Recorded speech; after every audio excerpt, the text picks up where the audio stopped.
Kumusta mga ka-DIY? So nandito na naman po ang Yules DIY project para naman mag-demo ng mga unit na natapos natin. So papasilip ko lang po yung mga unit na natapos natin mga ka-DIY. So yan po yung second batch na mga nagpa-reserve sa atin ng portable emergency light. So iba-ibang specification po dahil ang Yules DIY project po ay nagawa ng may remote po tayo dyan, may motion detection sensor, tapos may manual switch lang. Tapos merong may power bank, merong 12 volts output, tapos meron tayo dito solar lamp na tinatawag natin. Ito po yung mga nakaraang taon pa po natin gawa. Yung ganito may solar lamp, mga nakaraang taon po natin siya nagsimula na gumawa ng ganito. Ang solar lamp po natin mga ka-DIY, ayan, nare-replace po siya ng LED bulb. Depende po sa kung halimbawa pinadala ko na sa inyo yan, tapos medyo nahinaan kayo ng ilaw. So pwede nyo pong palitan ng watts yan mga ka-DIY. Nandito po ang DIY Yules project para hindi lang po para magbenta, para rin po tayo magturo. So visit nyo lang po ang Facebook profile ng Yules DIY. Ang Facebook profile pala natin mga ka-DIY ay ang pangalan ay Yules Mleb. Yun yung po ang profile natin. So kung gusto nyong matuto na mag-DIY, so paki-follow na lang po ng Yules at paki-share po ng ating mga tutorial. Marami po akong video doon na nagtuturo. Ang layunin po natin dito hindi lang magbenta, para rin po magturo sa mga nagsisimula pa lang sa DIY. So, ito po yung mga unit natin mga ka-DIY, ang napapansin nyo. Second batch na po ito ng ating mga emergency light. Noong mga nakarang araw, hindi po tayo nakagawa dahil medyo nagkaroon ng problema ang ating likod, so kailangan natin magpahinga. So, ito ay kasama sa video natin ito mga ka-DIY. I-demo natin one by one. So, meron tayo dito mini square na may power bank, tapos may battery level indicator katulad ng solar lamp natin, tapos yung ating ordinary na may automatic motion sensor, tapos meron din remote. Tapos this coming month po magkakaroon na po ng online shop ang Yules DIY project. Ang layunin po ng online shop ng Yules DIY project para po yung mga taga-probinsyang malalayo so makakapag-avail na. Dahil po sa pagpapadala ko po dito sa malapit na padalaan sa amin, medyo mas malaki po ang bayad kapag lalo na meron tayong solar panel na pinapadala. Dahil medyo malaki po yung solar panel natin.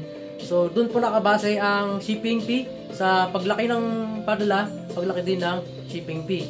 So, sa online shop, mga ka-DIY, lang ang diferensya. Kapag halimbawa NCR, sa online shop, ang shipping fee ay 38 pesos. Samantalang, kapag sa dito lang ako nagpapadala, halimbawa LBC, ang shipping fee po niyan pag around NCR ay nasa 95 pesos.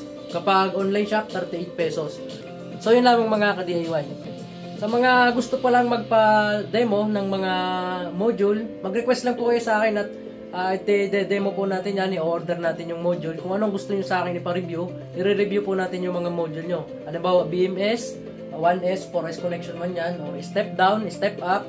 Pa tayong yung mga battery, pwede nyong ipa-demo sa akin yan. Ako ang bibili mga ka-DIY, basta ang layunin natin dito ay matuto lang yung mga beginner nating mga ka-DIY.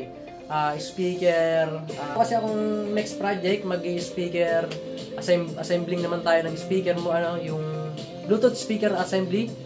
So dahil bago tayo nag-DIY, yung nakahiligan natin na speaker. So sa ganito kasi, ngayon lang siguro mga 2020 ako nagsimula na mag-emergency light. Tapos magporta dyan naman, dito lang din mga ka-DIY yun. Mga unit natin. So ipapakita ko yung mga unit natin, yung mga ito yung ordinaryo natin na emergency light. Napapansin nyo mga ka-DIY, nakaka-clear glass na yan. Ito yung unit natin na may motion detection sensor. Yan yung actual natin yan mga ka-DIY. Tapos yung dalawang klase na lang ipapakita ko mga ka-DIY, yung may remote at yung motion detection sensor kasi pare-parehas naman yan. So dito naman tayo sa may remote natin. Kapag papaganahin nyo lang or i-on nyo lang yung remote, so switch on lang natin yan. Tapos kapag na-switch on nyo na, automatic mag-off yung unit. Tapos kailangan nyo lang i-on nyo na lang sa remote, through remote. Yan mga ka-DIY. So pwede nyo siyang i-half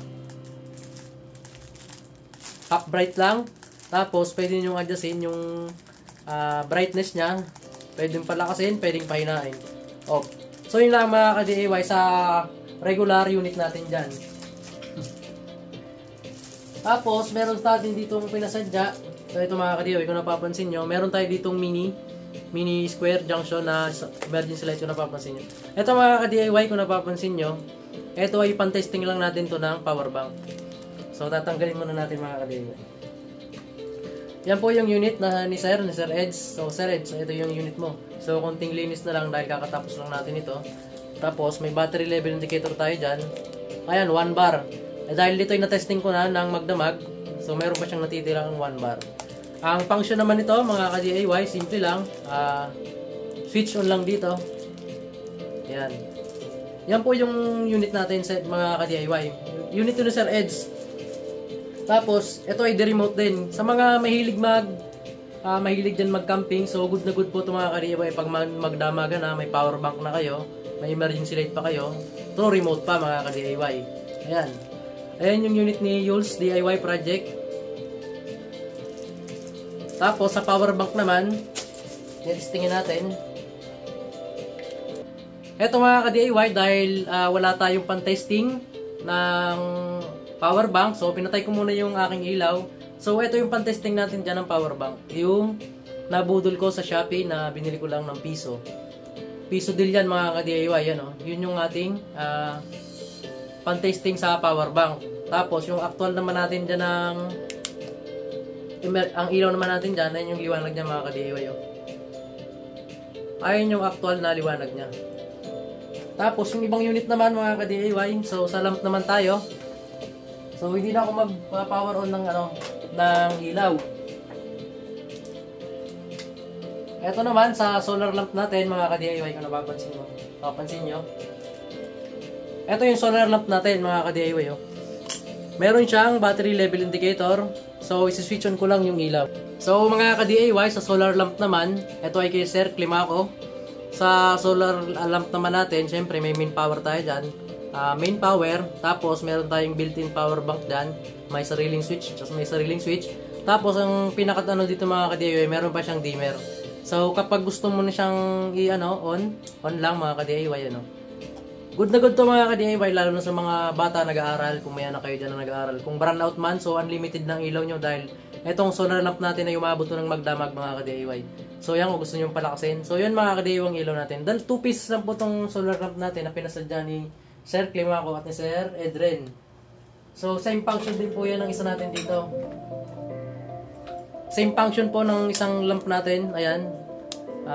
Main power. Tapos yan. May battery level indicator na kayo mga ka-DIY para may tinginan kayo kung kung full charge na or malulubat na. Ang set na solar panel dito ay 8 watts mga ka-DIY. Tapos meron pa tayong isang unit dito na square na malaki. Ito naman mga ka-DIY yung napapansin nyo, dalawa yung unit natin dyan. Ito. Pasadya ito mga ka-DIY. Ito yung sumunod dito sa isang maliit, tapos ito yung malaki. Ang function naman ito mga ka-DIY, dual yan mga ka-DIY, dual function. Na ito ay the remote. Ito mga ka-DIY, dual function. Bakit dual function to? Ito ay pasadya sa atin. So yun nga sinasabi ko mga ka-DIY. Ang Yules DIY project ay hindi lang gumagawa ng aking sariling gawa. Tayo ay gumagawa ng pang-customize at pasadya ng customer. Ito kasi ang option nito mga ka-DIY kung bakit ganito. Merong manual, syempre, ayan, meron tayong manual dimmer. Dahil meron din tong automatic. Yan. Kapag naka-switch yan mga ka-DIY, automatic through remote yan. Bawa, testingin natin. Power on natin yan. Through remote yan mga ka-DIY. So kapag hindi nyo sinasadya na wala yung remote, so para magamit nyo, siyempre nabibili naman to online yung remote. May link naman ako sisend sa inyo. Halimbawa, hindi sinasadya na wala yung remote. So mag-PPM kayo sa akin ngayon. Hindi na sir magamit gawa ng wala ng remote. So wag kayong mag-alala mga ka-DIY dahil meron tayo ditong pansamantala habang wala pa yung remote, hindi nyo pa na-order online. So meron tayo ngayon dyan na ginawa. Ayan, oh. True remote plus meron siyang dimmer. Kasi pag nawala yung remote, magagamit nyo pa rin yan mga ka-DIY. So ganyan ang unit natin mga ka-DIY. Automatic, tapos merong manual. So yun lamang mga ka-DIY. Sa gustong matuto ng DIY project sa katulad ng mga ginagawa natin. So ayun i-ano natin yung mga unit natin. Sa mga gustong matuto ng kagaya ng mga unit ko, so follow nyo lang ang Yules DIY.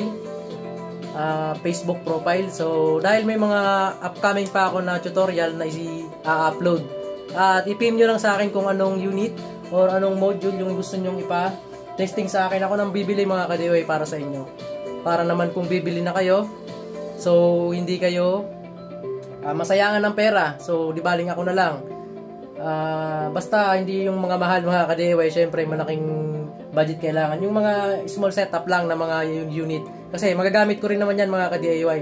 So PM nyo lang kung ano gusto nyong i-review. I-review natin yung mga module na yun. So yun lang mga ka-DIY, maraming salamat. At God bless nga pala, at maraming salamat sa nag-follow sa ating Facebook profile. So patuloy pong dumarami ang ating Facebook followers. So maraming salamat po ulit, and God bless you all po.